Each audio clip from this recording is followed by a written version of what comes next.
Good evening, everybody. Welcome to the channel. I am Brian Lusk. Thank you for joining me today. Normally, well, I tried to put together an intro, but let's just say that time has been really busy right now, including a lot of other things. You may notice that my background's different than normal. I'm sitting downstairs in our entryway, so you may hear a little bit of echo on the audio that you wouldn't hear normally. And of course, none of the fancy green screen or extra lights or anything like that.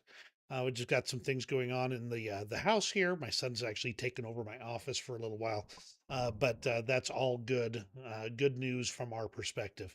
In the meantime, I'm just going to be making do with a little bit of a different environment here. In fact, this door right here is our closet under the stairs, or as I call it, our Harry Potter closet. But let's go ahead and get on to what's going on in Ukraine, not my personal life here. We've got some interesting things I was going to use as an intro, so let's go ahead and fire some of them up and get this going here.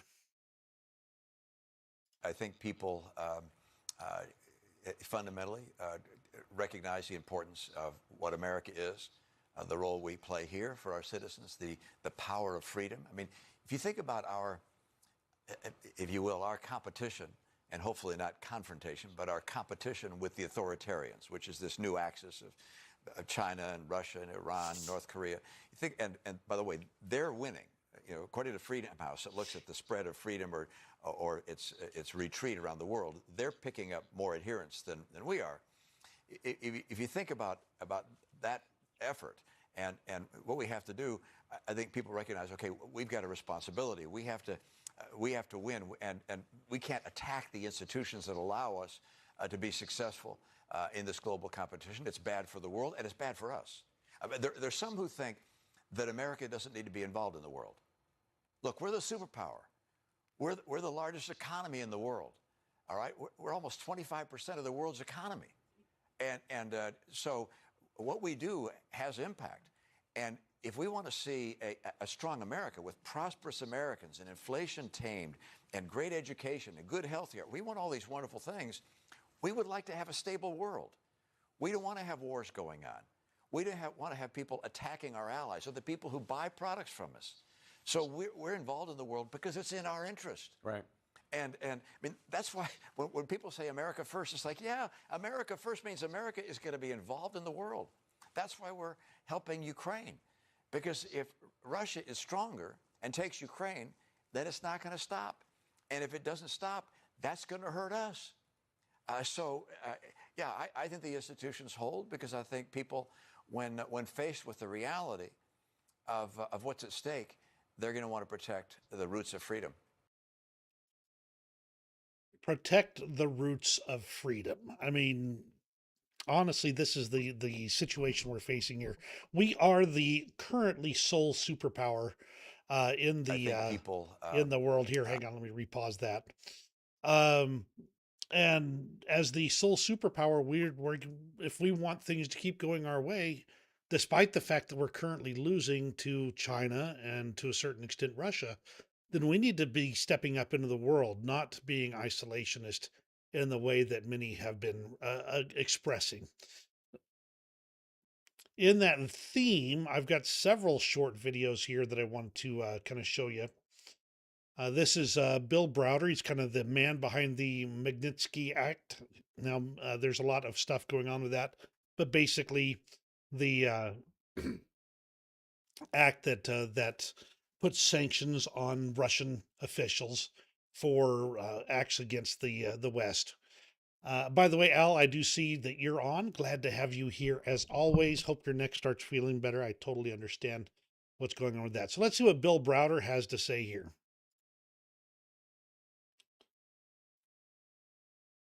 I know how Putin behaves very well because I've been fighting with him man to man for 13 years. He never compromises. He never backs down. He never negotiates. All he does is escalate. So my full expectation is that whenever we think he's been defeated in one area, he just doubles down or triples down. And so there's only two ways this war can end. It either ends with his victory in Ukraine, and then I guarantee you he'll move on to other countries, or it ends with the Ukrainians' victory, pushing Russian soldiers out of their territory. And if that happens, then Putin probably loses power and loses his life. So the only way out of this is for Ukraine to win, essentially. The only way out is for Ukraine, for total victory for Ukraine, a total defeat for Russia. I know how Putin behaves very well because Again, we're not looking at a situation where there's an easy solution. Even if today the U.S. managed to negotiate a deal that froze the lines exactly where they are right this very second, all that does is set the stage for the next war. So again, I'm kind of hitting a theme here as kind of this introduction here. This is Russian Soviet dissident Valeria Novodvorskaya. There we go. Uh, this is from back in 2008, where not too long after the Russians tore apart Chechnya. So let's hear what she has to say. Now, it looks like we've got Russian here, so bear with me. I'm going to turn the volume down and read the translation. It became possible back when Russia was allowed to tear Chechnya apart. We warned that Russia will keep on going. Because if an aggressor, a bandit, or a cannibal go unpunished, it leads to him going beyond his threshold and starting to wander around the neighborhood with his axe or with his nukes.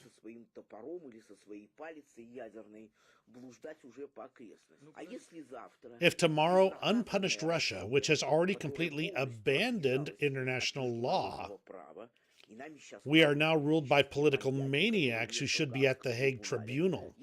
If they do the same with Crimea and eastern Ukraine tomorrow, if they start giving out their passports in northern Kazakhstan, maybe they'll start giving out their passports in China and California.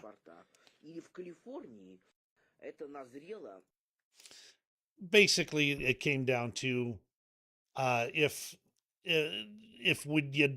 since we allowed Russia to tear apart Chechnya, they're going to keep on going, and they continued to go on through Crimea and then eastern Ukraine, and if they're not stopped, it's going to just keep on going. Robbie, glad to have you on board. Kind of a little bit different today, but we're getting things moving here, and I didn't have a chance to to make this into a full-on intro like I normally would have, but we got a lot of good stuff here. This is Russian journalist Kisnaya Larina, who fled Russia in 2017. Let's go ahead and hear what she has to say. And I think actually she's also in Russian. Yes. Back up and turn her down. I want this war to end in punishment, retribution. I don't want that filth to avert punishment.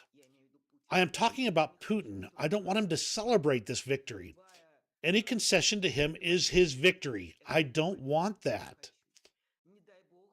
God forbid we end up living in such a world, in the world of triumphant Putinism, in the world of triumphant Putin's fascism. I very much do not want that. Here is my wish, that the world finds strength within to not just provide help to Ukraine, but to do everything to ensure Ukraine is not wiped off the face of the earth, to do everything to defeat this filth, this dragon, because these heads will grow and regrow like the plague. A cancer, a metastasis all across the world. So, again, the people who know Putin best are the ones that are saying that letting Putin get away with this will just make it worse. As Ben Hodges said, now this one's in English, so I could just hit play. Shame on us that we have not done everything that we could to help Ukraine win. It's in our interest. This is not charity for Ukraine. This is in our strategic interest. And I think we are going to rue the day that we allowed Russia to continue doing what it's doing now, while we still have a chance to actually help Ukraine defeat Russia. Shame.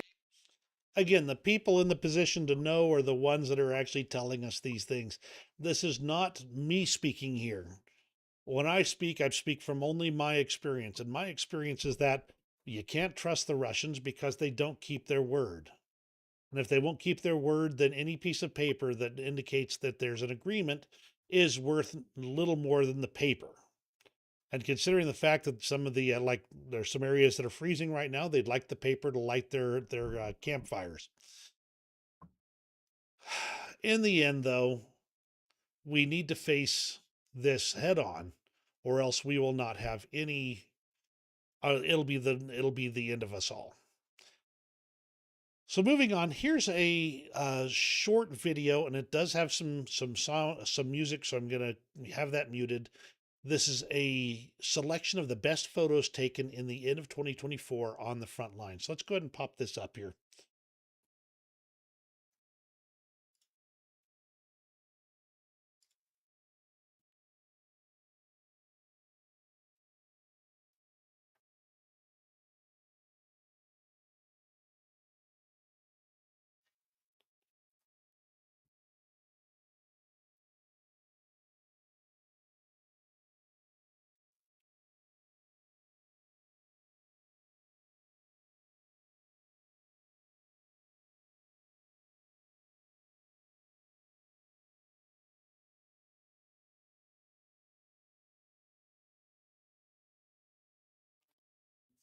Some of those images are pretty darn stunning. Now, I've already had Mitt Romney talking for 2 minutes, so I'm going to go ahead and move on from him. This is Yasmina sharing something that the U.S. ambassador to Hungary, David Pressman, said, talking about Viktor Orban and Hungary. And I'm just going to go ahead and read this real quick. It won't take that long. Russia's invasion of its democratic neighbor Ukraine is not only the battleground where democracy is being tested today. Attacks on democracy don't only come in the form of Kalashnikovs and Kinzhal missiles. Democratic values here and around the world are also under attack. The Prime Minister, Viktor Orban, likes to think of the war as playing out next door, but the front line of democracy is also right here, and it is in retreat. We gather tonight in a country whose people once stood up to the Soviets with bravery that inspired the world.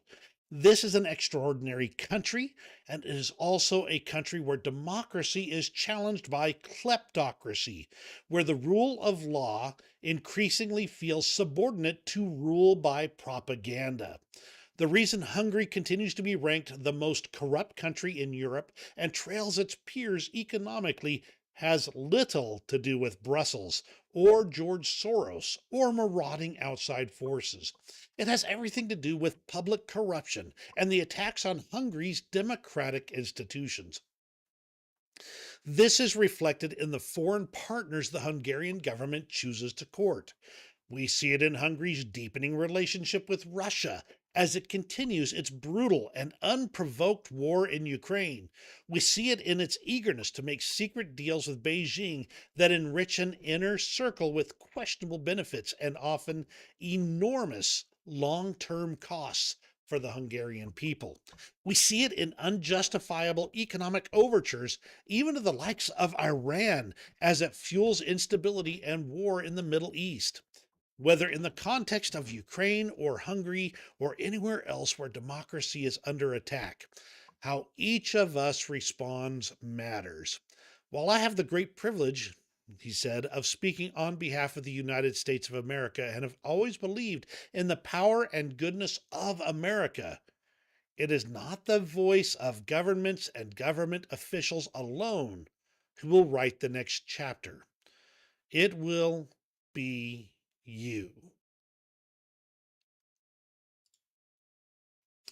And for something a little bit more good newsy for just a moment or two, or quasi good newsy, this is the extent that Russia controlled on January 16th, 2024. You see, there's a lot of yellow in there that's showing area that Russia controlled just a year ago. And if you look here, the same the representation of what Russia has captured versus what it has lost. You can see the areas occupied during 2024, and all that yellow area is gone.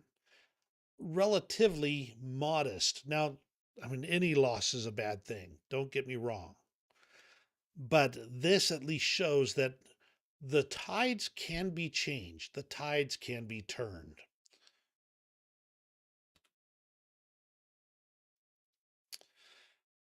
All right, let's go ahead and move on to the latest on the Shadow Fleet, specifically over in Finland. The Eagle S tanker has been banned from leaving port until serious deficiencies are rectified, and this is representative of a variety of the issues that of the Shadow Fleet. Older vessels left in poor repair, often without proper maintenance or updates or even the latest equipment. Except spy gear, they tend to have the latest of that, but these are vessels that shouldn't be in the waters because of how poor their condition is. On top of that, of course, they're dragging chains along behind them to destroy things like the cables across the Baltic Sea. Ben Hodges again stated that we should make it clear to the Russians that anytime there's an accident like this, we are going to impound the vessel that was involved, and we should be doing the same thing with these ships. As Anton states, Russians should be, well, I should say, he said, added, Russians should be worried about what we're doing instead of us always worrying about what they're doing. Interestingly enough, even some of China's ports are getting involved in refusing U.S. sanctioned vessels. So if these vessels that have been problems running the sanctions try to get to these ports, some of them are starting to say, it's not worth tipping over the apple cart to our biggest customer, the United States. Shandong Port Group, which controls several of the biggest ports in the eastern China province, will now enforce U.S. sanctions. Interesting to see, but we'll talk about China a little bit more in just a little bit. NATO is going to send up to 10 vessels to guard critical infrastructure in the Baltic Sea. And with this enhanced security, they'll be monitoring these vessels to see if they're doing anything untoward, like dragging their anchor. In other news, and I wish I had time to go through all of this, President Zelensky had an interview with Lex Fridman. That's actually his Americanized name. He's actually got a different Russian name because he actually came from Russia originally and was raised in the West. But Mr. Friedman has finally gotten the interview with President Zelensky. And from what I've seen of the clips, it was not a good interview from Mr. Friedman. He was definitely showing that he was not prepared. He had to come with Russian talking points, but no real depth to his knowledge. And a lot of that has resulted in an extensive line of interesting parts here. So, from Cloud here, who watched the interview of President Zelensky with Lex Fridman, said it's very informative, and they do recommend everyone watch this interview. I've only seen clips so far. If you knew there was going to be a war, said President Zelensky, if you talked to him, Putin, if you were sure he was going to invade and you were scared of it, then you had to strengthen us with weapons and politically. And if you say, when he attacks, then we will do all this, then this is all BS. Sorry. A lot of interesting statements here. There's too much to go through right now, and I really have a lot of little clips that are interesting. I'm just going to state it from the perspective of Zelensky clearly ran the interview and did an amazing job from everything I've seen of not taking down is the wrong word, but basically directly addressing Friedman's talking points, redirecting the conversation in appropriate ways. It was from Zelensky's perspective a good interview, and definitely was not a good interview for Friedman unless he can spin it as being positive for him longer term. He did ask.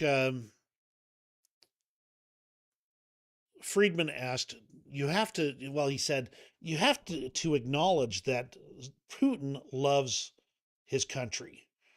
And Zelensky, well, he went off on him a little bit here. Everyone will hear you. They will hear you. Including the president of Russia will hear you. This is why I have hope. He is actually deaf, even if he speaks to you. He is deaf by his very nature. Do you understand the difference? And Putin doesn't launch rockets to save money, but to kill people. Do you think you can talk to Putin about technology? Your guys were interviewing him, and he told them about tribal history, technology, Mars, artificial intelligence. And this guy, Putin, is standing there bare-assed, pontificating about tribes. You've got to understand. You think that when you do interviews, like Mr. Tucker, who did an interview there, that you're about to make them friends. How could you? What does this have to do with friends? He's different.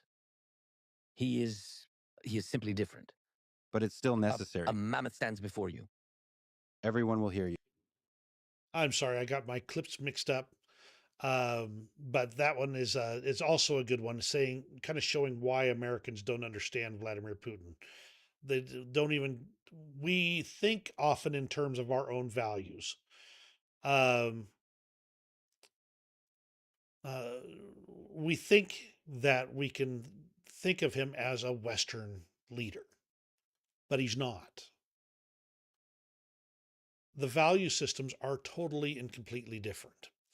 As Al states, he watched the whole interview. Zelensky was fantastic, had excellent talking points. Friedman was not great, lots of pro-Russian talking points. And that's kind of the summary I've seen out of everything here. This one's too long for me to talk about right now. This is a short clip of Zelensky talking about why he did not, no longer speaks Russian. He speaks Ukrainian or English. He is actually what was funny about the interview, Al, which I'm certain you saw. At one point, Friedman starts talking in Russian, and Zelensky basically says his Russian is horrendous. So it was pretty hilarious from the clip I saw. But it comes down to the people who are killing them speak Russian. It's the language of war, of violence. And he needs to speak to the Ukrainian people in the language of, as he says it, peace, as I recall. Oh, here's the clip about forgiving Putin and Russia. Let's see if I can get this one played here. I understand, but unfortunately, the reality is that a compromise is needed in order to reach So, an in your agreement. understanding, the fact that he is no in jailed after all the murders, he is not in jailed assuming all the murders, and no one in the world is able to put him in his place, send him to prison. Do you think this is a small compromise? This is not a small compromise, and to forgive him will not be a small To compromise. forgive, no one will forgive. This is absolutely impossible to forgive him. We cannot get into the head and soul of a person who lost their family. Nobody never will accept this. Absolutely impossible. I don't know. Do you have children? No, not yet, Okay. but I would like to. Yes. God bless. And this is the most important thing in life. And they simply took away the most precious thing from you, will you ask? Who ruined your life before going to rip their head off? I'm just curious. They took your child away. Are you going to ask who did this? And they will answer that that dude did this. You will say, oh, well, then there are no questions. No, no, you will go fucking hell and bite their head off. And it will be fair. So overall, the impression I'm left with is matches Al Bundy here, and that is that that Zelensky had was real well prepared for the interview. He really had a lot of great commentary and worked effectively throughout the interview. But Friedman was definitely not as prepared as he pontificated that he was. So that's my thoughts on Zelensky's interview with Friedman there. Let's go ahead and move on to news out of Ukraine. Now, this is going back to December 13th. A Ukrainian F 16 pilot destroyed 6 Russian cruise missiles in a single sortie for the first time in history. And this is just amazing. There were a ton of missiles in the air that night, and this one pilot managed to take down 6. That's just tremendous. There's a new naval drone for the Ukrainians. Let me back this up to kind of show some of it here. Mute the audio. Just a little bitty guy, can carry a 3-kilogram warhead. Is mostly intended for surveillance and reconnaissance. But this little guy with 3 kilos of explosives at a 40 kilometer per hour speed, which would be about around 25, 30, 25-ish, I think, would be able to destroy like speedboats and other targets in those rivers where especially the the maneuvering is going to be restricted just by the nature of the size of the amount of available space. So excellent, just a cool little drone going on right there. Now, I say this is pretty cool, but you don't really know how cool it is until you see the other side talk about it. This is War Gonzo. This is a pro-Russian account. Talks about it, gives some of the technical specs. It's only about a meter long, or a little bit more, and about 3 1/3 feet. Uh, with a maximum speed of 40 kilometers per hour and a max range of around 10 kilometers. And this is several hours of autonomous operation. And he says the river drone can carry a payload, which is enough to carry out a kamikaze mission or plant an anchored mine. The Dnieper River has become a front line, a gray zone, and a logistics corridor at the same time. The fighting on this specific front is mainly carried out with the use of various unmanned vehicles by both sides. Weapons like this can complicate the rotation and supply of our troops on the Dnieper Islands. That's quite a bit of respect right there from the Russians. Means that the Ukrainians are able to make good use of that little drone.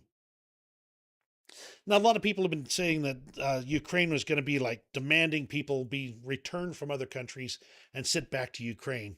They've clarified their position here. The return process is entirely voluntary. We'll celebrate the success of Ukrainians abroad if they find their place there. In other words, they're not going to be rounding them up and throwing them into Ukraine again. Russian Channel fighter bomber has confirmed the report that there were 2 Mi-8 helicopters down by the sea drones and a Mi-28 that also did not return home. So that's 3 helicopters, likely all downed by these drones. Pretty interesting, just to kind of add on to that. The Ukrainian technological advances in drone warfare reached another milestone, says Tindar. One day after downing at least 2 Russian helicopters, Ukrainian uncrewed sea vehicles launched unmanned aerial vehicles against Russian coastal air defense systems. During this operation, 2 Pantsir S-1 and 1 9K-33 OSA was struck. The first operation of that kind was reported 1 month ago, but this strike shows the capabilities and efficiencies of Ukrainian drone warfare, where valuable and expensive air defense assets worth $50 million of the Russian army get eliminated with an invest which make up only a fraction of it. It also further exposes Russian defenses along the Black Sea coast. Just a short little bit of pictures here of a brigade sergeant major congratulating new recruits and giving them their unit patch to go with everything else.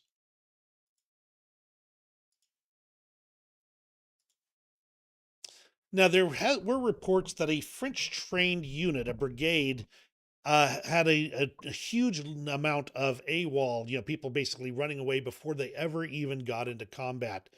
And Ukraine's top general, General Mikhailo Drapatier, oh, I'm sorry, I butchered that one, reported on the situation with this French trained brigade. Now, he was very clear. He did not put the blame for the AWOL and the leadership issues on France. He said, in fact, that France had fully fulfilled its obligations to Ukraine in the training of that brigade. And he went through and he said the shortcomings were committed by the Ground Forces Command, the General Staff of the Armed Forces of Ukraine, and the Operational Command.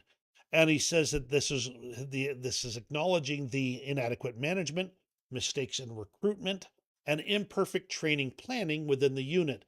So rather than, they're not blaming the French for this unit's inadequacy. They're pointing the finger squarely at themselves and saying they're going to have to do better. So interesting to see. It's interesting to see in particular that Ukraine is taking responsibility. All too often in the height of this war, the temptation is to point fingers at everybody else instead of taking responsibility. And this is quite the change from pre-war and early war Ukraine. Ukraine also going to halt Russian oil transit to the EU. Now, there is a contract that's set to last until 2029, but they have drafted a law. Well, I should say, a Poroshenko's party has drafted a law to end oil transit via Ukraine, specifically under the circumstances of martial law. So we could see this bill move forward. This would be a ton of money that Russia is still getting from Europe, from this oil transit through there. It surprised me, to be honest, that there was anything transiting that corridor. So interesting to see, nonetheless, that the bill has been forwarded to potentially resolve that issue. All right, let's move to the news out of Russia here. Got of interesting things over here. There was a drone attack on an oil depot in Engels, so that's Russia's Saratov region. This oil depot is important because they have jet fuel for their bombers here, and this fire is raging, literally out of control. They do state that there is no threat to residential buildings following the fire at the industrial facilities there, no residential buildings, but this is destroying that bomber fuel there. And the reports I keep seeing is that this fire is getting bigger, catching on more of the storage tanks and destroying more of the petroleum products at this location. So quite interesting to see. This one's kind of weird, and I don't know what to make of it. So if you happen to have some insights, absolutely drop them in the comments.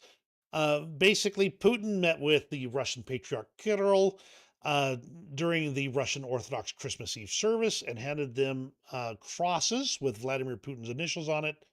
And then he said that these were for commanders who carried out particularly important tasks in the war in Ukraine. I I'm not sure the significance here. You can see some of the items there. The thing is that I'm getting World War II vibes, World War II Germany vibes to be specific, of worshiping dear leader, worshiping the leader, and having that being part of everything they did. Is it?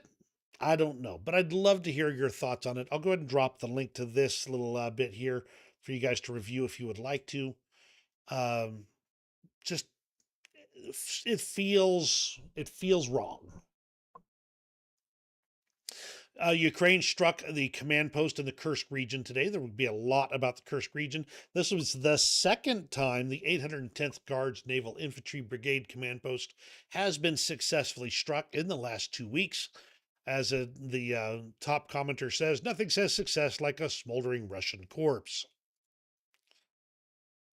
And they also attacked the command post of the 8th Guards Combined Arms Army of the Russian Federation in Kharkiv Donetsk region.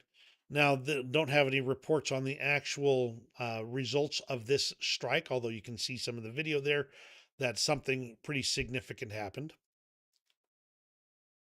On the other end of the stick is the North Korean self propelled artillery that is showing up in numbers on the front lines. We saw, I think, a couple weeks ago, the videos of these vehicles being shipped across the Russian rail lines. Well, they've now arrived on the front lines and are now being used by the Russian forces. Al states about the previous bit about the blessed or whatever uh, items with Vladimir Putin's initials. Al states it seems odd and reminds of certain units who wore black uniforms with two lightning bolts and skulls on them. And Paul states Russian Orthodox churches not faith focused. The leader is a big Putin loyalist. This is true. Russian Orthodox churches basically controlled by the FSB at this point. In the way of this is Russia for you, the Russian authorities paved the sidewalk with tarmac or blacktop, as I would call it, and they paved right up to the trees, making sure that they could no longer get any water. So those trees will be dying pretty soon. Speaking of oiling things, you may remember a few weeks ago that there were some Russian oil tankers that got well, hit each other and then sunk and then dumped the contents of their fuel tanks and their storage tanks into the Black Sea. That is continuing to have ongoing effects on the environment in the area. You can see a lot of this oil is still washing up on the land, and there's continuing to happen, and it's going to be happening for a long time. In fact, I've seen dolphins and birds and other aquatic creatures dead due to because of this tremendous spill here. The funniest thing, I mean, it's not funny at all. But the interesting thing is, this was not the result of enemy action. This was just Russians being Russians. So take what you will of that. According to the Kyiv Independent, Russian losses in Ukraine are helping fuel a demographic time bomb that could see the country's population reduced by half by the end of the century, according to experts that spoke with the Kyiv Independent. And Russia's demographics have been falling apart for quite some time. So it's not like there's any, it's not like this is a surprise. But the war in Ukraine has accelerated that tenfold.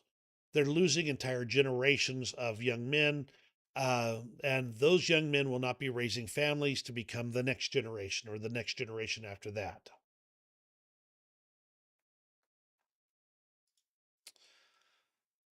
Russian public forums report that hackers have breached Rosregister and downloaded all its data, including a fragment of 82 million entries from the database. Now, I was trying to figure out what this was. It looks like it's Russia's real estate database. But Moscow has said, no, no, no, no, no, no. There was no hack at all. That's nothing. Nothing happened. And of course, that's probably why they released the 82 million lines of that database. From the Defense Intelligence from the Ministry of Defense of the UK, Russian forces sustained 429,660 casualties killed and wounded in 2024, a notable increase on the 252,940 casualties sustained in 2023. Not quite double, but doggone it, that's an awful lot. And about Russia's economy, the Russian central bank decided to hold interest rates at 21%. Now, I've seen a whole bunch of other reports that the head of the central bank, whose name is escaping me right now, was basically invited to no longer raise interest rates at the direction of Vladimir Putin. In fact, the phrasing from what they released was that there were other external factors that were affecting this decision, indicating that basically as close to a protest as you could get from a Russian controlled bureaucrat. This is in the same vein as the fact that the ruble has depreciated extremely badly recently, down to 114 per US dollar as of the writing of this update on the 3rd of January. And it's clear that Russia's dumping money into buying the ruble up to keep the value from collapsing even further. Elvira Sahipadz, I'm not even going to even try now. Nabilina? I'm done. Yes, I believe that is the correct name too. And Paul states the oil was essentially buried on the beach itself, so it was never really removed. Absolutely correct. So that's where it goes. Now let's go ahead and move into some different area here. For those that are in the Midwest of the U.S., you note that there was a fairly significant winter storm. I had around 1.5 feet in my own yard come from this one. And let me tell you, having driven around Kansas City at the early stages of the storm, it was a nightmare. There were dozens upon dozens of cars stranded and wrecked. People were driving at 20 to 25 miles an hour and still getting into trouble. It was a long commute getting home from work on that one. And it has been improving, obviously, but my heavens, what a storm. But let's go ahead and move over to England for a moment. 33 strangers were stuck in a Yorkshire pub for several days due to bad weather. And this sounds great like for a movie or a TV show, but it's actually what really happened. In fact, knowing the weather was going to strike, a bunch of people went to the pub anyway, deliberately, and drank their sorrows into a few dozen brews. Now, this one that resulted in them being basically cut off from civilization. They did have plenty of food. In fact, they said that about a month's worth of food, and they were prepared with electricity and everything else. So it was more entertaining than anything else. But 33 people were stuck in this pub for several days due to the weather in England. Moving over to a slightly different bit of weather, namely the Santa Ana winds and the wildfires raging in Los Angeles. The Palisades fire has been consuming some very expensive property, as well as much of the citizenry in that area. There's several fires in that area that are being fed by high winds and a drought conditions. This is a bad situation here, and I just want to just suggest that you send some prayers even to those people in California. Funny enough, I saw that the governor of Florida said that he'd be happy to send some of their firefighters and equipment to California to help out in fighting these fires. No word yet if the governor of California has accepted that offer. But overall, I have a daughter who's not very far from these fires, and I would love it if they would get those fires under control sooner rather than later. From the international front here, suspicious unidentified drones have been regularly spotted over German military training grounds for more than a year, including times when several drones have appeared in the airspace at the same time and at other bases. That particularly happened when the Ukrainians were training in the Leopard 1 tanks. And they're saying it looks like it's organized and likely points to Russia carrying out these drone items here. Thank you. Oh, excuse me.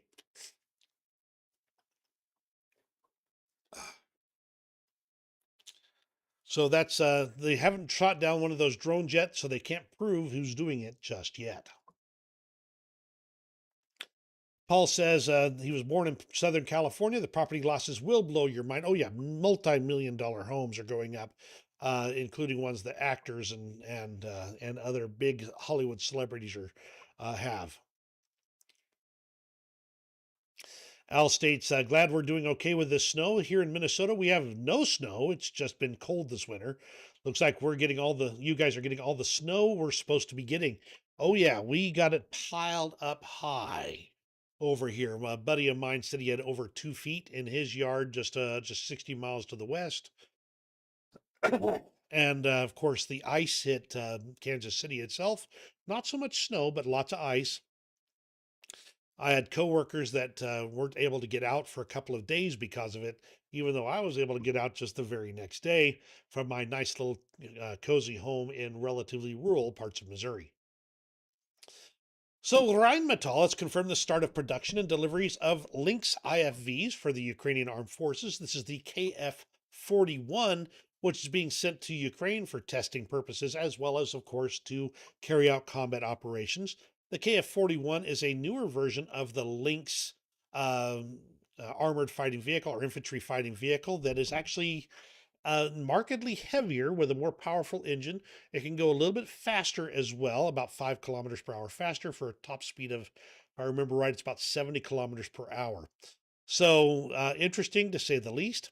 The Ukraine has actually officially received the first of them, and it can be armed with a Wotan 35 by 228 millimeter or the Rheinmetall 30 millimeter Mark 30-2 ABM cannons, and fires a range of smart projectiles.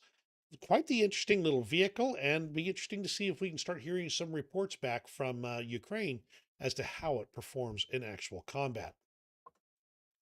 North Korea has successfully tested its new ballistic missile. It's about an intermediate range missile that flew about 1,500 kilometers at a speed of 12 times the speed of sound, or Mach 12.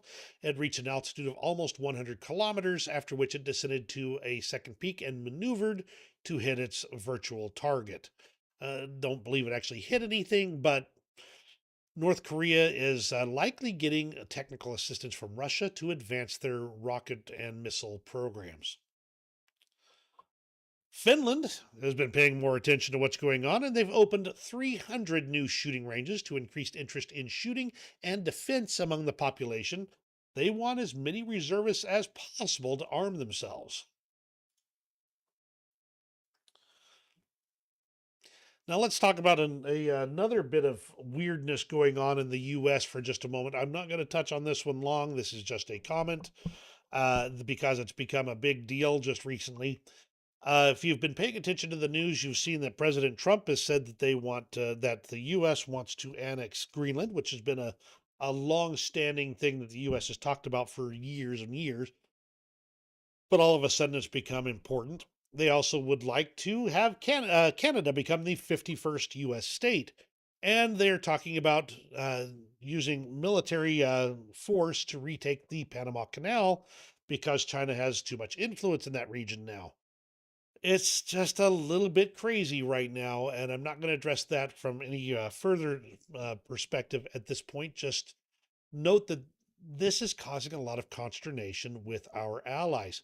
To have the U.S. suddenly getting very bellicose, very interested in military and expansionist views. In that same vein, Donald Trump, instead of being able to solve the Ukraine war in one day, is now saying it's been about 6 months they're hoping to have it resolved. Just interesting, the change. As Kellogg states, he's the envoy who's supposed to be in charge of this. Trump wants to end the war in 100 days, and the people need to understand he's not trying to give something to Putin or to the Russians. He's actually trying to save Ukraine and save their sovereignty. Proof's in the pudding on this one. I am not sold either way.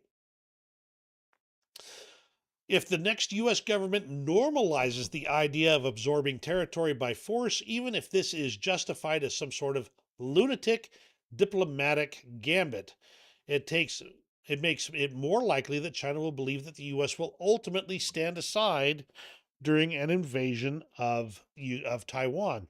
And I've got a kitten that is trying to claw its way up my leg. So if I'm a little bit distracted, that's probably why.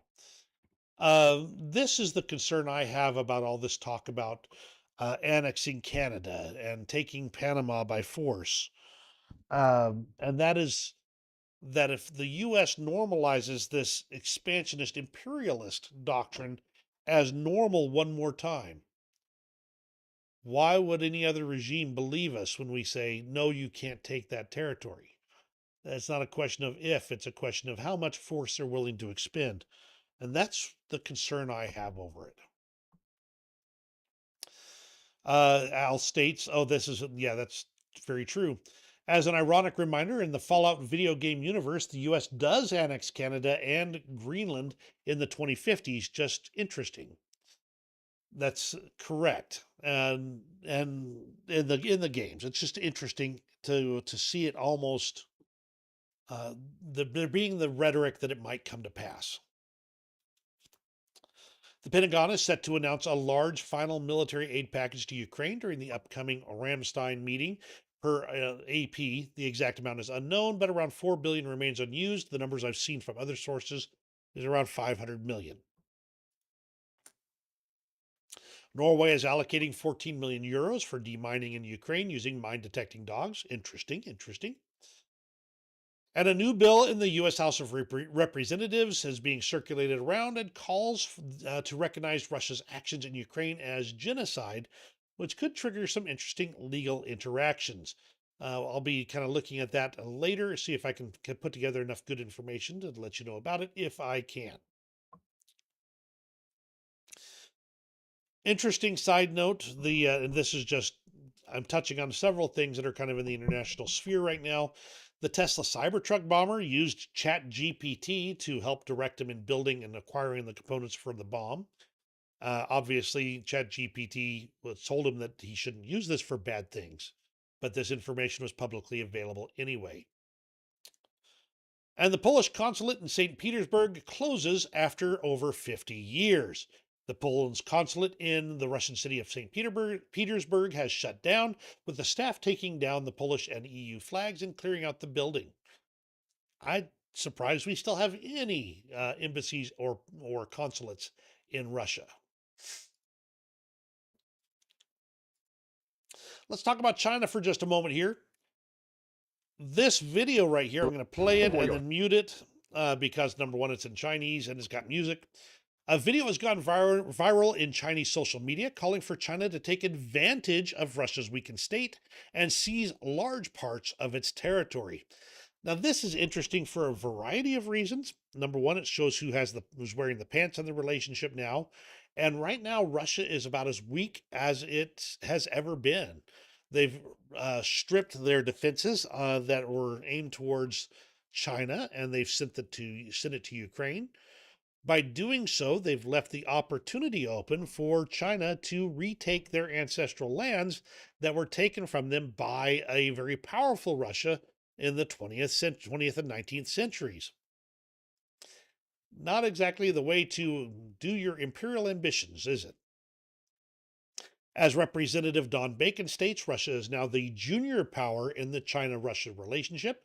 Because of Putin's foolish and barbaric invasion of Ukraine, Russia is now dependent on China economically. Russia also requires help from North Korea for weapons and soldiers, one of the poorest countries in the world.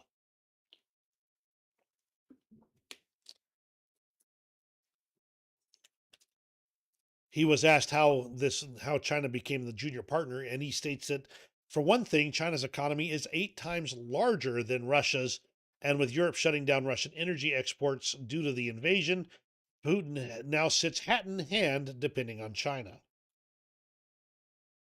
Now, this one's interesting, and I want to point it out for a couple of reasons. A couple of days ago, I noted that there was a story that a Taiwanese company by the name of TRC was providing the servo drive motors for Russian UMPK planning modules, the ones that allow them to guide their bombs. And I kind of tucked that away, thinking it was unusual and a little bit weird, until this bit came across from Military News UA. Chinese companies that supply the Russian Federation with servo drives for these UMPKs and Shahed UAVs are illegally using the name of the Taiwanese company TRC to avoid sanctions. So TRC, the Taiwanese company, isn't making this equipment.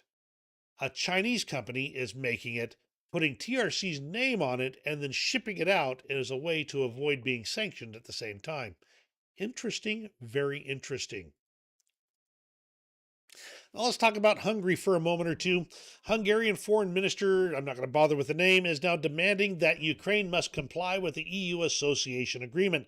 This is coming from the government that has vehemently said that Ukraine joining the EU would be a detriment to the EU and they should stay out. And there's nothing that they can do to change that situation. They just need to stay out of the EU.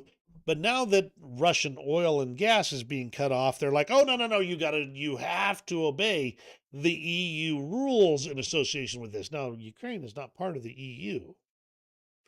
They're working on it. But as of this moment, they are not. And they are in a state of war. So Hungary has apparently managed to, I don't know which cat that was, but that's interesting. Anyway, so they have now basically cut off their nose to spite their face here because they've put Ukraine in a position where they don't have any reason to cater to Hungary's desires because Hungary's already opposed to their accession to the EU. Hungary's already opposed to them joining NATO. Hungary's already in bed with Russia. And therefore, why would they accede to anything that Hungary demands? Of course, the Hungarian opposition leader, Peter Magyar, stated in his New Year's video message, "You've made Hungary the EU's poorest, most corrupt nation." This is factual here. Old Viktor Orban has been stealing money from the Hungarian people to line his pockets and build his mansions. And at this point, they have no legitimacy on the world stage, at least. President Zelensky said, "I know the Hungarian and Slovakian people are actually with us on the side of truth. The authorities of these countries should also acknowledge the truth. If Russia shakes your hand today, it does not mean it will not start killing you with that same hand. That's exactly how it is. That's the reason why Chechnya, who had a peace agreement with Russia, got invaded again and absolutely crushed. That's why the Georgians, there's been multiple attempts to, well, multiple runs at Georgia from the Russians. Because once there's a peace agreement, Russia just uses that to rebuild. And the next day, what, they're using that same hand to beat them up. There were several agreements that Russia violated when they invaded Ukraine multiple times. And in each of those cases, just because they shake your hand and make a deal today or act like your friend today, it does not mean you're not going to be dead the next day from Russia's own hand. Look at Assad from Syria. The Hungarian foreign minister accused Ukraine of halting Russian gas transit and putting the EU in a difficult position. Ukraine's Ministry of Foreign Affairs dismissed this as manipulation for domestic politics. If Hungary prioritizes strengthening Russia over the EU and US, it should admit it. And of course, Hungary hinted that Budapest might block Ukraine's EU path due to the halted energy transit. He pointed to Ukraine's obligations under the EU Association Agreement to contribute to EU energy security by providing transit routes. Again, they're not part of the EU yet. The US on the other hand, the US has imposed sanctions on a Hungarian minister close to Viktor Orban for all of his actions. So it's getting kind of interesting on the check and counter going on. So this is the situation with Hungary right now. They're trying to pull out all the stops, use all the tricks in the book, use all the parliamentary procedures, and do all the finger pointing and accusations, even though they have had known about this coming for 3 years. And they have refused to make alternate arrangements with both Slovakia and Hungary to take care of their people. Speaking of not taking care of their people, Russia is cutting off the gas supply in an attempt to destabilize Moldova ahead of its 2025 parliamentary elections. This is a last ditch effort after the pro EU Maya Sandu won a second presidential term. Transnistria, which is the part that's actually affected by this, is spiraling into full blown humanitarian crisis. In fact, as you'll recall, I mentioned this the other day, the Moldovans have actually said, we will help you, Transnistria, buy gas from Europe. And Transnistria said, no, we'll just wait for Russia to turn the taps back on. It's fine. We're fine. And it's only Moldova's fault that we are in trouble now. It's Ukraine's fault that we're in trouble now. And yet they are not accepting the assistance to get European gas and energy. Uh, in addition to the gas and hot water being cut off because of the lack of gas, in addition, all industrial enterprises stopped working due to a lack of energy resources. Electricity has already been cut off in 75,000 households in the separatist region, and another 115,000 received a limited amount only for cooking. I have seen other reports that there have been rolling blackouts of up to 8 hours or longer. And with their industry and work stopping, people are going to run out of money and they're going to be running out of the ability to generate power in short order. The Moldovans are stating that it'll be at about a month before be about a month before things will get so bad that probably Moldovan police could just trot on into Transnistria and possibly do that with Ukrainian forces. So interesting that that's the thought process we're seeing. The 8 hour rolling blackouts are basically what it's going to take to make the limited amount of generating capacity stretch to cover as many people as possible. Again, they could get gas straight from the EU, but they're refusing. Moldova's PM, Doran Racine, calls for Russia to withdraw its troops and for Transnistria to peacefully return under Moldova's control. The goal is the reintegration of the country, starting with the withdrawal of Russian forces to allow proper administration. All right, that's a lot to tackle. So let's go ahead and move on to kind of what's going on in the war parts itself. The Russians actually did an aerial strike on Zaporizhia, and this was a big one. There's been 13 dead and 60 some wounded that have been reported. The damage is pretty extensive, and they did strike, quote, industrial infrastructure in Zaporizhia. Now, the Russians are claiming they hit the aircraft engine plant there, which I am carefully avoiding showing because typically when I do, people who are pro Ukraine claim that I am helping Russia target, to basically adjust their aim. So I am watching out for that one, but understand that that is the situation. The Russians say they have hit that plant, the Motor Sich plant. But that's the situation there, and it's bad. It's pretty darn bad over in Zaporizhia. Up in Kursk, things got really interesting after things kind of settled down for a while and the Russians went on offense. All of a sudden, on the 5th, Ukrainian forces launched a surprise assault in the Kursk region, with Russian channels reporting that Ukrainian forces had already achieved tactical successes back on the 5th. As Tindar states, based on the videos I have seen so far, it seems the Ukrainian operation is professionally executed, the exact opposite of Russia's meat wave tactics.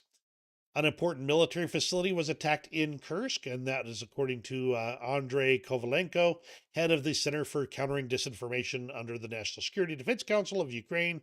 No details, though this may have been the headquarters of, I think it's the 8th Army Corps there, so we're watching that. Overall, though, Null Reports has, by January 7th, has said not much action from the Ukrainian side. In our opinion, they state this cannot be called an offensive, but just local attacks aimed to reach tactical favorable positions. Um, I'm not going to call it one way or another because I'm not seeing things as they're coming out. Usually, OPSEC indicates that the Ukrainians are going to be quiet about things until they have gotten close to their goals. We'll see. We'll see. It may be settling down already. And as Igor Sushko states Russia is bombing Russia nearly 3 years into its 3 day special military operation to take Ukraine. This is Sudza, which is under the control of the Ukrainian armed forces in the Kursk region. It was one of the first cities captured by Ukraine. The biggest indication that I've seen that the Ukrainian forces in Kursk are some of the best equipped is things like this. Ukrainian vehicles in the Kursk area carry some powerful electronic warfare capabilities. Here are two instances where the Russian drone lost signal far before reaching the intended target.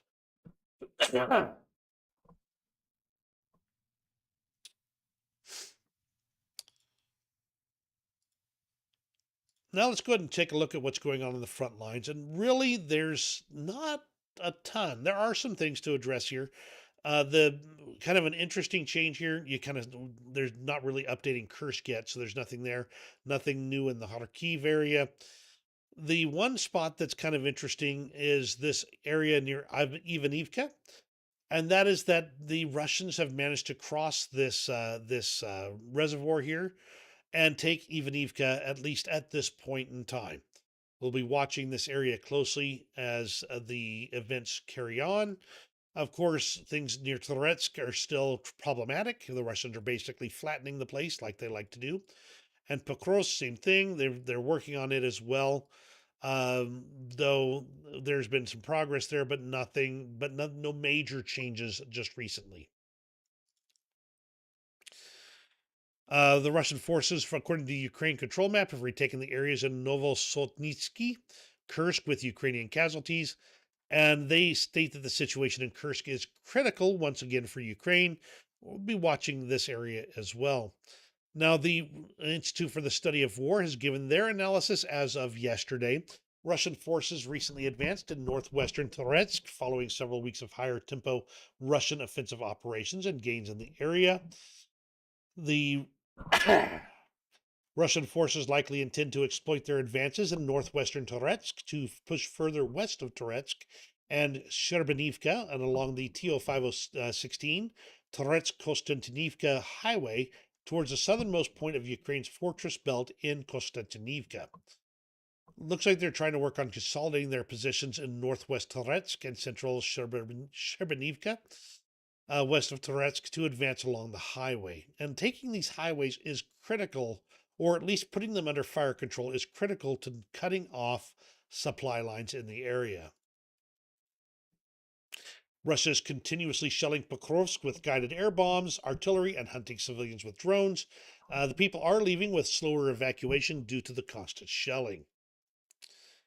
And here's Toretsk. As you can see, the city is on fire. The enemy is intensifying its attacks, and the Russians are pulling off their scorched earth tactics. This is a weird one, and I don't know what to make of it just yet. So I don't know if anything else is going to come of this, but a lone Russian tank just started driving towards Russian Ukrainian positions, and of course was hit by a drone and artillery from the 63rd Brigade. This could be, since it didn't blow up in impressive fashion.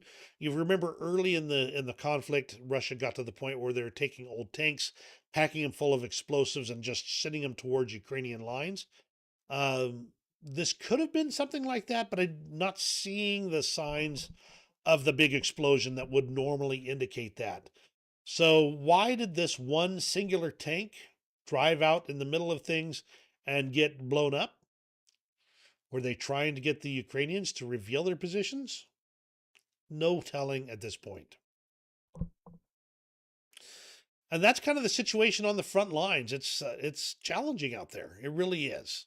And I try not to sugarcoat anything, and just give you the best information I have available. There's a lot of things going on, and the people in Ukraine are fighting hard, just like always. Now let's go ahead and go on to the interesting extras here. And I watched this video a couple of times. You can't see anything; it's too far away. This Striker APC ran out of ammunition, which that's pretty impressive. Once you've gone through the rounds for the main gun and the rounds for for I believe it's two different uh, machine guns, they basically ended up running over Russian infantry. Now, is there a reason for that? Where they should have gone back for resupply, and maybe that they were perhaps on the way to do so when they engaged this group of Russian infantry, or could be something else. We just don't know. But just rest assured, this was definitely a flattening experience for the Russians. And I'm going to end off with this video, and I'm going to go ahead and pause this. I'm going to go ahead and play it. Be prepared to read the subtitles on this one, because I believe it is in Ukrainian. Just pretty cool. Я служу в 100-й бригаді вже третій рік. На посаді начальник господарчого відділення, ну це їдальня. І зі мною служить третій рік уже Гріджо. У мене жодної військової освіти немає. Ну я погодилась якось, я перед війною була співвласницею кафе. І якби, і може я справлюся. І так вийшло. Після того, як ми приїхали з Італії, цей котик прибився до мене до будинку. Не знали, як його назвати. І придумали, що він сірий, племінники були в гостях і сказали, що давайте назвемо Гріджо, по-італійськи це буде сірий. Так ми з ним служимо, він мені допомагає морально, його всі побратими люблять. Чи щасливий Гріджо? Ну, я думаю, що так. Принаймні його життя не є таким скучним. І переїзди, і нові люди, і любов всіх побратимів, і моя, звичайно. Я думаю, як коту йому повезло. А мені з ним перемогу відсвяткуємо з Гріджо. Я служу в 100-й бригаді вже третій. As always, I just love that when I see those videos of Ukrainians loving their animals and making them part of their lives and saving them and helping them out. It's just warms the old heart. And on that note, thank you very much for joining me today. I appreciate every single one of you and being here. It's been a little bit of a smaller crowd today, but that is okay. We're working on getting more opportunities to have these live streams. By the way, I did have that do that kind of that quick news one while I was commuting the other day. I would love to hear your thoughts on what you thought of that particular video there. So please let me know about that, and want you to know that in the end, these live streams are worth doing because you guys are here for them. And on that, you have a great rest of your day, and we'll see you on the next video.